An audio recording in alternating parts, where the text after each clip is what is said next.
You ever wondered what people like on the Mayflower coming to America felt like when they didn't see land for like 4 months? Kind of feel like that. And a bone. What's going on, guys? It's jblader, back with another Stranded in the Ocean episode. And we did a lot last time. You know, did some mining, went to the nether for a little bit, ended up making a fishing rod, which is fun.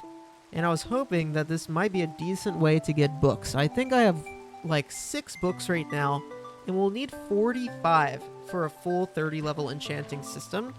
Of course, setting up like a full enchanting system would be fantastic. It would allow us to do so much stuff, like be safer, defeat the Ender Dragon easier. But until we go to the stronghold, where there's sometimes libraries, I don't even know if we're going to be able to... I don't know if we're going to be able to get that level 30 enchant. So, in the meantime, I'm going to do a little bit of fishing. There's no way to get sugarcane that I know of. And so the only other way you can really get books is to villager trade. And the only way to get villagers would be to get zombified villagers and turn them into villagers, which requires a golden apple. And I ain't got no apples. To get the ender pearls we're going to need to finally beat the game, well, I guess we're only on like episode 4, we're going to need a lot of gold to trade. So I'm going to spend the next little bit getting some gold, and what I can actually do is make water breathing potions, because I caught a puffer fish. But to do that, we're going to need sand, and that's actually the rare commodity here. Dirt and sand would be great because I have some seeds. I could grow beetroot and melons and even pumpkins if I can get my hands on some dirt. Oh my gosh, I think I found dirt. Is that dirt? The rarest block in the game. I'm starting to believe sand doesn't exist, and the only way you're gonna get glass bottles is by trading with villagers. I'm, like 90% sure. Oh, wait? Ooh, I've discovered a small shallow area. Yeah, the biome is still deep ocean, because this entire world, the biome is just deep ocean. But at least I can get some sand here. Now I can make some little farm plots and get some pumpkins and melons and beetroots going. And if we ever do get those carrots and potatoes, then we can technically get that going too. I left a hole in the middle, as if everything else isn't getting saturated by the blocks on the outside. I'm a creature of habit. We've got the bottles now, so I'll turn these into bottles. It doesn't really matter. We're just, this is the worst possible way to do this. Oh my gosh. Anyway, if we put some blaze powder in here, it'll start smelting, and we're going to be able to get different types of potions. Obviously, strength potions, regeneration, all that good stuff. But I think I'm going to go for water breathing right now, because I feel like the water breathing, given the ocean, pretty useful. And before anything spawns up here, let's get some lights going. Don't think I'll ever need melons or pumpkins, really, for that matter, because I'm not going to be goofing with villagers before we beat the game. But I'll go ahead and plant them. Get those beetroots going. And I have nothing else to use bone meal on. Like, literally nothing, really, at this point. So let's just bone meal these. And just like that, we got potions of water breathing, which I think I can make a little bit longer if I add some redstone. 8 minutes water breathing potions. This will allow me to do a little bit of mining, because we got to collect up a ton of gold if we're going to be going into the nether and trading with, or bartering, I guess, with the piglins. And that's going to be my method of choice for getting all of the ender pearls we need. The other kind of method is killing endermen, and it's quite slow. But now, since I have these water breathing potions, I can come out here to these areas like this before. There's a lot of these kind of, what would you call them? Underwater caves, I guess, right? And I can come in here and get all of the things I need. Of course, I mine the blocks kind of slow, but we got plenty of time with the water breathing potions. Hey, my first melon and pumpkin. And this beetroot soup, I think, is actually like the best food in the game for me at this point. It's very, very good. Saturation wise, like, it's going to heal me fast, and it's going to keep me fed longer than a lot of my other options. And because bone meal is easy to get, because I'm constantly battling the demons that are skeletons, it's not a bad option for me here. I have plenty of iron, so I'm going to make an anvil. This will allow me to combine items so that I can at least get some slightly better enchants, maybe. Because I have enough diamonds that I could just make a few duplicates of my items and then start combining them when they get a little low. I don't think that'd be the worst idea. The one that comes to mind is definitely the sword, because it's like, okay, so if I can get sharpness 2, that is actually a little bit more damage. Yeah, 0.5 more damage. Sure, we'll go with that.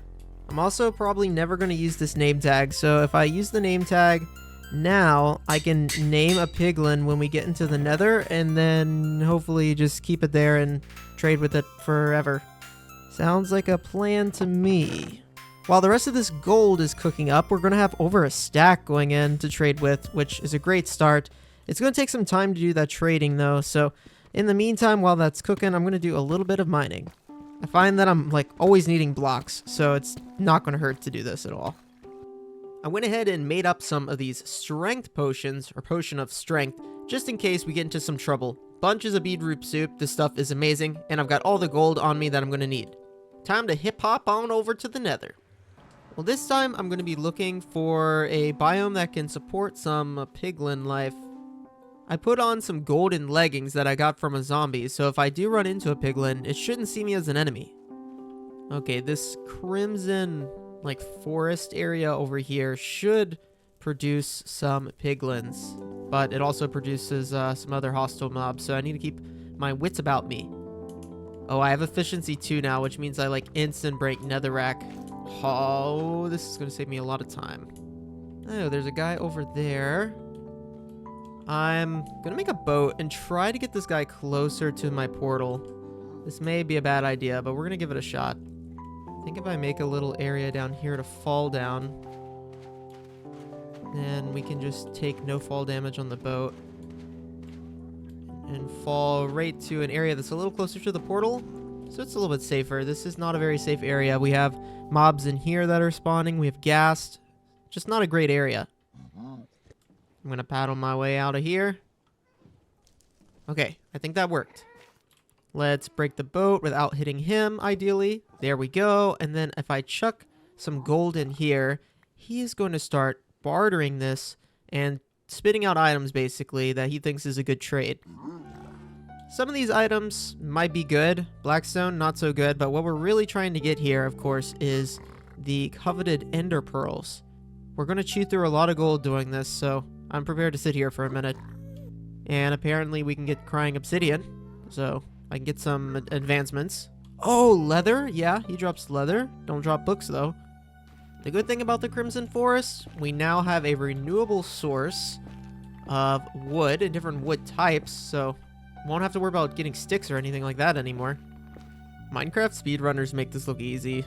I mean, this is what I got with a stack and a half of gold. Do you see any ender pearls in here? I sure don't. So, guess we're just gonna have to get more gold. I don't think that there's really a better way in the game for me to get the ender pearls, even killing endermen at this point. Not sure if it's that much faster. Holy moly. Oh, no. Stop. Stop. Guys, I just found a double spawner while I was trying to collect gold. Light up, light it up, light it up, up, up. Okay. Whoa, a double spawner. Now this is kind of crazy though. These are rare, pretty rare, I think, to have two of them like back to back like this. A golden apple. That could be one villager that we turn into back into one zombie villager back into a zombie. I can talk. Nothing to write home about over here. After another half stack of gold, no ender pearls. I'm gonna go look for a specific biome that spawns endermen a little bit more regularly. Ooh, look at this soul speed. And that would be the warped, I think it's called the warped forest. It's like this one except blue. I've got some splash potions. I've got some arrows. I think I got enough food. So let's give this a shot, shall we? I found a group of piglins here, and I had some gold on me, so I traded. If I break this gold right now, they will be very angry, and I will certainly die.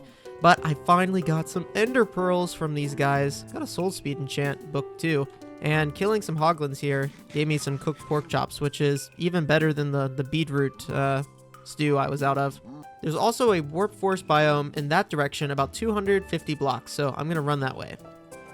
Oh, no. Yes, ender pearl. This is definitely the easiest way to get the ender pearls because look how many endermen are here. Oh my gosh, look at the endermen. Okay. I made it back in one piece from my nether adventure. Ended up getting 20 ender pearls and some blaze powder. I actually think I'm out of blaze powder. Might need to run and get some more. But for now, that will do it. And next time, we're going to turn these into Eyes of Ender and try to find ourselves the stronghold so we can complete this challenge. It's actually been kind of hard. Not going to lie, but it's been fun trying to play the game in a kind of a different way.